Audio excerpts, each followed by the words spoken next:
Hi guys, I'm Sandy. I'm the dietitian over at Beartooth Billings Clinic. Today I'm going to show you guys how to make a stir fry. What I love about stir fry is you get to pick the protein. So you could use chicken, you could use beans, you could use tofu, shrimp, whatever you have on hand. You also get to pick the vegetables too. So you could be a frozen veg, a fresh veg. The amount of time that you cook the stir fry is really just going to be dependent upon if you have fresh veg or if you have frozen veg. You can also pick the carrier that you're gonna put your delicious sauce on, right, with your protein. So it can be a noodle, it can be a rice, traditionally it's a rice, and it can be any type of grain. So it can be a grain or a noodle. All right, so we got the quinoa going for our stir fry. So you can find quinoa at any grocer really in the grain aisle. The cool thing about quinoa is it's a complete protein. So it has all those essential amino acids in it. I make it with the chicken broth. You can make it with water, any vegetable broth, your beef broth, any broth that you have on hand. You can also just make it with water and add a little salt or some seasonings if you'd like. To make quinoa, I generally do 1 cup of quinoa or 1 cup of grain to about 1 3/4 cup of broth. And then you just put that all in there all together. Try not to stir it and put it on a boil. And then once it gets to a boil, you're gonna put a lid on it and let it simmer for about 15 to 20 minutes, checking it periodically to make sure that you're not running out of that moisture. And this is what that finished quinoa is going to look like. And then what I do is I just turn the heat all the way off, fluff it with a fork and let it steam. I also thought stir fry might be a great recipe to show you guys how to make, because it really does require some chopping skills too, right? So chopping 101. I'm no pro by any means, but what we want to do when we're chopping is to make sure we have a good grip here on our handle. We want to make sure our knife is sharp. So it is a hazard to be cutting something with a dull knife. So make sure you have a sharp knife, make sure you have a proper grip on the handle, make sure this hand is out of the way, right? And you want to make sure you're gripping the handle like this so that these fingers are not getting in the way of this sharp knife. So good grip, get this hand out of the way. And what we're really shooting for is like almost like a rocking move. So it's like it's a motion that starting at the tip and then using pressure down, kind of like a rocking motion. So to chop these carrots for our stir fry, and again, so being safe with our sharp knife, carrots have a round surface. So the best thing that we can do when we're chopping something round like a carrot or a apple, potato, is to get a flat surface. So I've cut this carrot in half to give myself a flat surface to cut some carrot sticks.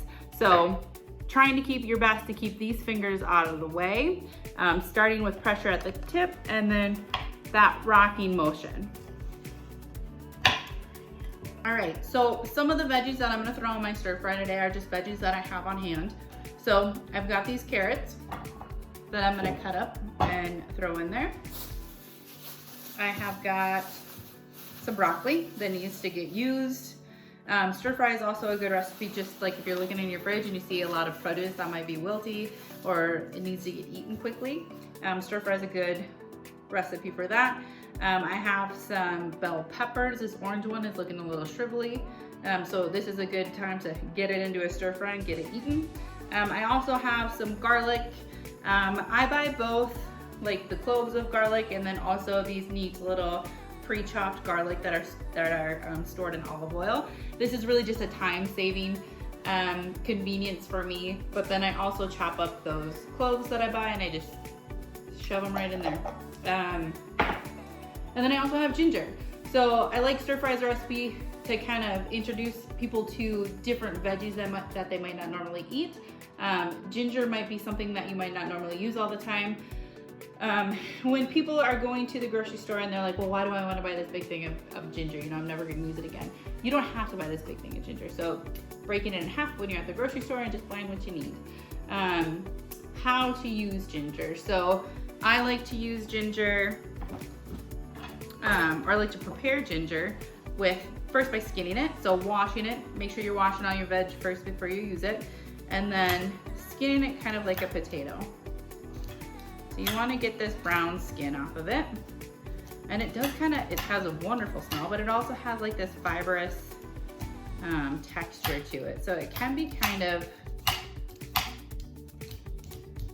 hard to chop.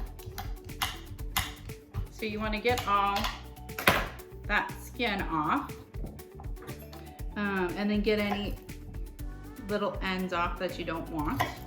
And then just like any other fruit or veg, keeping your fingers out of the way, finding a flat spot to make it safe to cut, and then just cutting it into small pieces, mincing it the long way and then the short way. To show you a mince, so like once you got it into those small pieces and you want to get your fingers out of the way, the best way to mince is to rock. So get your garlic or your ginger, whatever you're mincing, into a pile, and then keeping the tip of your knife on the cutting board and rocking it back and forth until you have the size of the veggie that you want.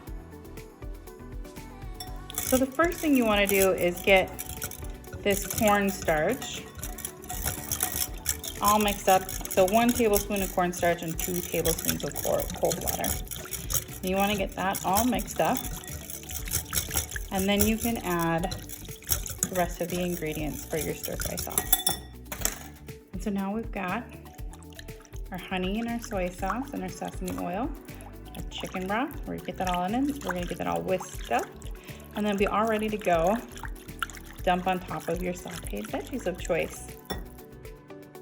All right, you guys, so we have our fresh veg, our protein of choice. I just chopped up some chicken and then seasoned it with a little bit of salt and pepper. And then we have our delicious stir-fry sauce over here. And I have my pan going over here, heating up some oil to saute those veggies. All right, so now I've sauteed these veggies. You don't want to do them too long because you want them to still have some crunch to them. And then I threw in the garlic and the ginger, and that'll saute for about 1 minute, and then we're going to toss in our already cooked chicken and our sauce. Once the sauce is added, you really just want to add it and bring it to a boil, and then bring it down to a simmer. And that boil just kind of helps that cornstarch get to a thickness that is more of like a stir-fry consistency. And then you can put it over your rice.